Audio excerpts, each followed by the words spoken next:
One of the more popular aspects of Stellar Frontiers I've noticed, especially from the comments of some of the early beta testers, is the ability to custom build starships. Each individual ship is made up of a number of components, and their tech levels, of course, based off of the tech tree. You have your frame, which is the hull, and navi computer, star drive, sublight drives, life support, living decks, shields, weapons. The list is quite extensive, actually. So it's possible to have quite a few unique designs that are special to your house specifically or to your personal preferences. There are, of course, a lot of common ground. It's all based off of what we in the game vernacular is considered the Imperium standard, the base standard. That means there's no real exotic stuff. One of the things I ruled out early on was things like teleportation and mega super destructive weaponry and you know uh, wormhole generators and black hole initiators and what have you. So I'm not saying that a house that was highly developed, the high level of infrastructure and a massive credit base couldn't potentially invest in something like that. The bare concepts of the Imperium, one of the four rules of common sense stipulate that if anything of that nature were to have been discovered, the Imperium itself would have come and acquired it from the developer. Whether they would have acquired it politely and peacefully or by brute force, the Imperium, i.e., Earth and its core supporting houses, stay the top of the pyramid for a very good reason. And one of them is they're not bashful about using uh, overwhelming force when called for. Well, one of these, I'll have to do a video on the politics of Stellar Frontiers, settled space, as it's called. Uh, the developing for to design and develop starships. There, I've had at least two different guys who become obsessed with just that side of things. They really enjoyed putting together the various possible combinations, and there are literally hundreds and hundreds of possible combinations. In the blueprint guide, I broke it down by category and to the freighters and warships, and in within those categories or subcategories. So your all Tech One hulls is based off of a maximum 224 megatons of ship component mass. That includes the hull, which is like 24 tons. So you're only going to get X amount of drives or X amount of weapons and X amount of shields in something this small. The base crew is 10. The rule of thumb is that a ship can run in an absolute emergency with 10% of its base crew. So potentially one person or two people could fly a Tech 1 starship, although they couldn't fight it because the gun systems require people to be manned, and there are extra stuff. The ships ideally don't travel through space with one guy at the helm 24/7. The computer systems of Stellar Frontier are not extremely advanced in eyes of what one might think for 6 or 7 thousand years in the future. There's good reasons for that, because in the backstory of the game itself, the Earth has fought its Terminator War.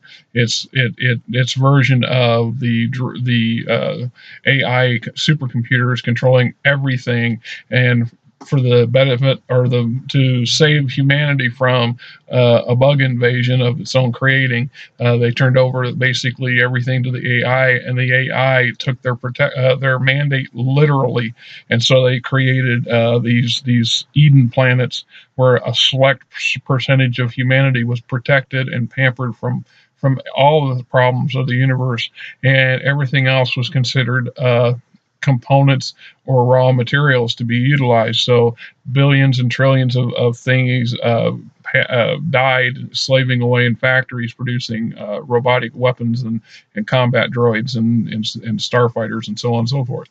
And it took a concentrated effort of the outer the outer frontier houses of its era and Katarn Confederation to beat the AI at its own game and eventually crush it and put an end to that version of the Imperium.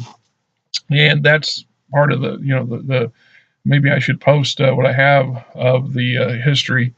The that's that's one of those one part I don't think I finished. I had got well into the sixth or seventh millennium, but then I got sidetracked on something else. That was an after edition. It wasn't part of the original concept. There was a very bare bone synopsis of one backstory for the Imperium. With your development of your starships, you build a shipyard. The shipyard allows you to build X amount of components based on your resource capability. You can also speculate, which means you assign the shipyard. It basically becomes a factory, and it produces these components and those components, and the mass required, the material needed to manufacture those components gets applied to your planetary exchange, which jacks up the costs and the demands for materials, which additionally jacks up your bottom line. So you're not going to make as big a profit off of that planet, or it's going to take a lot more effort on your part to feed the machinery to keep the prices down so you can actually get a solid credit flow. And you need the credits if you're going to purchase anything.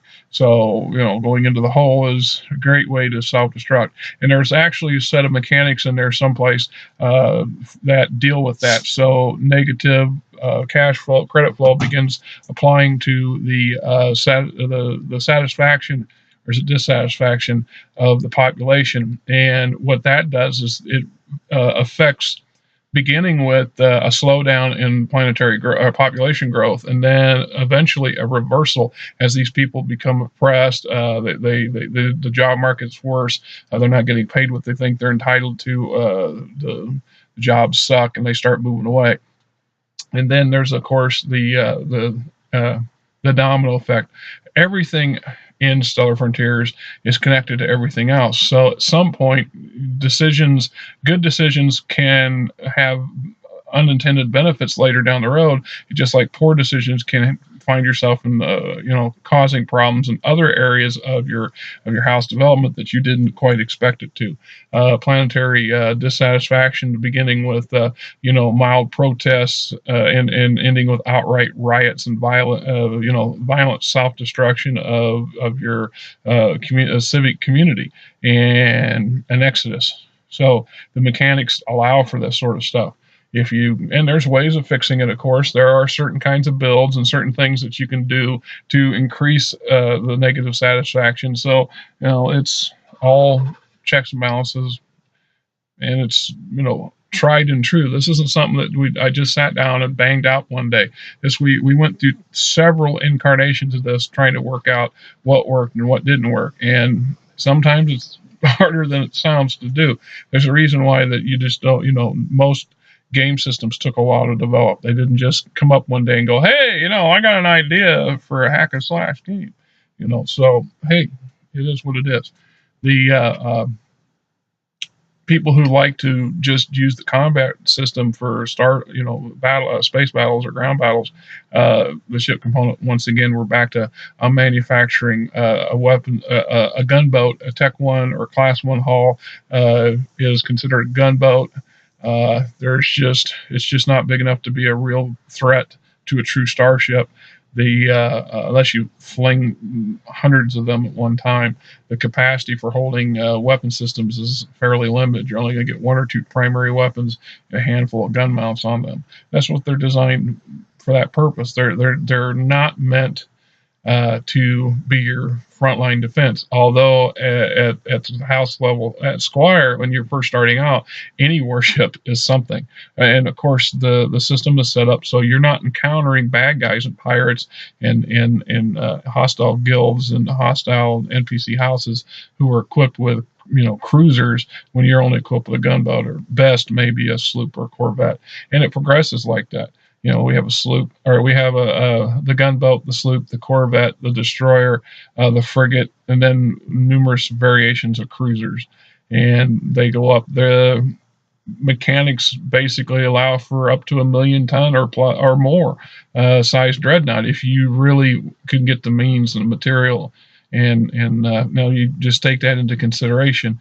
A dreadnought of 250,000 tons would require a crew of 25,000 people.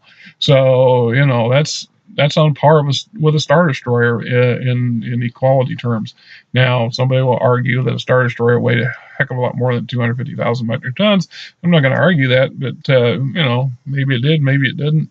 I don't know. I'm sure the stats are out there somewhere. I think I read them once, but uh, mechanics is what it is. I figured that for every what did I figure?